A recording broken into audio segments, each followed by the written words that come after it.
Comment traiter les prophéties bibliques conformément à la volonté de Dieu?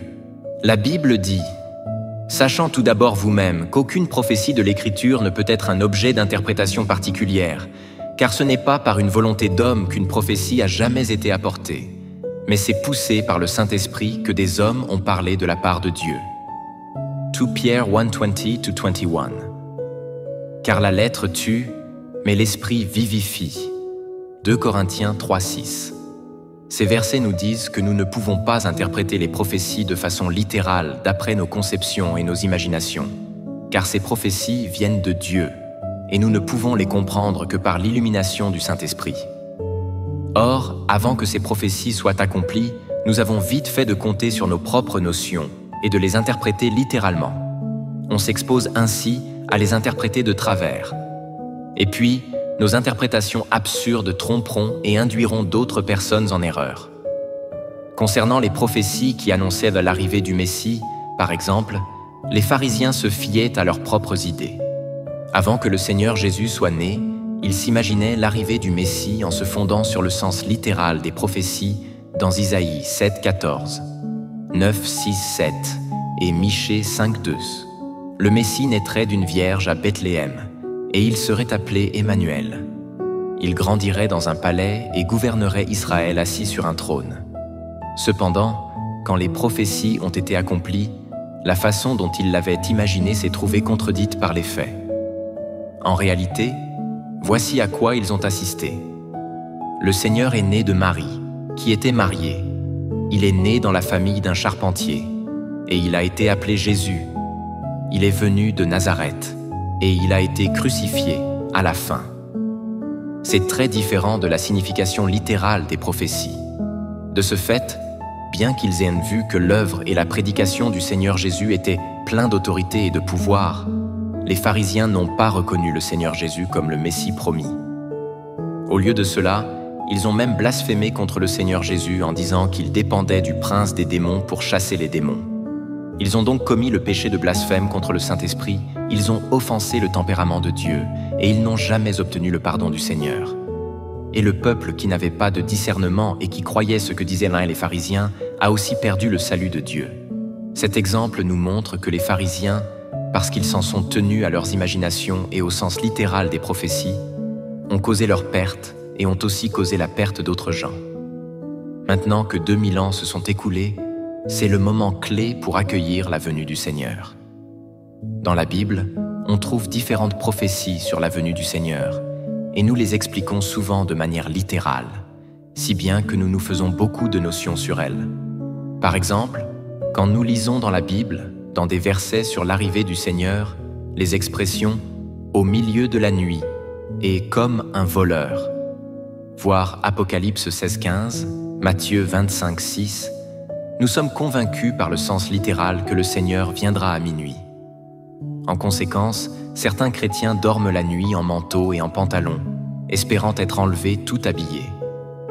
Or, quand nous voyons qu'il est écrit dans la Bible, « Il vient avec les nuées » et tout œil le verra, Apocalypse 1:7, nous considérons que cela signifie littéralement que le Seigneur reviendra sur une nuée dans la journée pour apparaître à l'humanité, et que tout le monde le verra.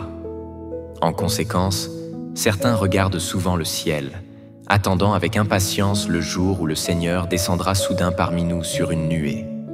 En résumé, nous avons beaucoup d'idées fausses sur ce sujet. Les paroles de Dieu disent « Ne sais-tu pas que les mystères de Dieu sont insondables pour l'homme? Ne sais-tu pas que les paroles de Dieu ne peuvent pas être expliquées par l'homme?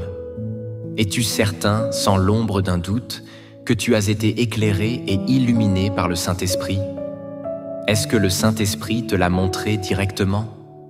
Ces choses sont-elles des directions du Saint-Esprit qui te sont destinées ou proviennent-elles de tes propres notions?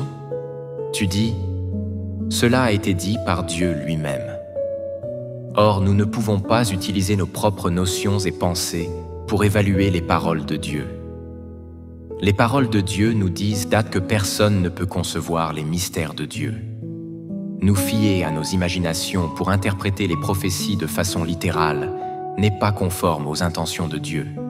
Aussi devrions-nous cesser d'imaginer des scènes de l'arrivée du Seigneur. car nous ne savons pas du tout de quelle manière les prophéties vont se réaliser avant que Dieu lui-même vienne les accomplir. Nous sommes tous des créatures de Dieu, et nous ne savons donc pas comment Dieu accomplira son œuvre. Même si certains prophètes ont exprimé des prophéties après avoir reçu la révélation de Dieu, ils n'en connaissaient pas le vrai sens et ignoraient de quelle manière elles seraient accomplies. C'est pourquoi, par rapport aux prophéties du retour du Seigneur, nous devons prier plus, avoir un cœur qui craint Dieu et une attitude qui cherche humblement. Ce n'est qu'ainsi que nous pouvons recevoir l'illumination du Saint-Esprit et accueillir le Seigneur. Les disciples qui ont suivi le Seigneur Jésus à l'époque, comme Pierre, Jean et Nathanaël, ne s'accrochaient pas au sens littéral des prophéties et ne les comparaient pas avec ce que Dieu accomplissait. Et ils ne fixaient pas non plus des règles concernant la manière dont Dieu devait venir. Ils se souciaient plutôt d'écouter la vérité qu'exprimait le Seigneur Jésus, et ils voyaient que ce que le Seigneur Jésus a fait contenait de l'autorité et du pouvoir et n'aurait pu être accompli par personne d'autre. C'est pour cette raison qu'ils ont déterminé que le Seigneur Jésus était le Messie qui venait, et qu'ils ont donc accueilli le Seigneur Jésus et ont finalement reçu le salut de Dieu. C'est là la bonne voie par laquelle ils ont accueilli le Messie. Par conséquent, concernant la question de savoir comment traiter le retour du Seigneur, nous devons être des gens qui cherchent la vérité dans un esprit d'ouverture.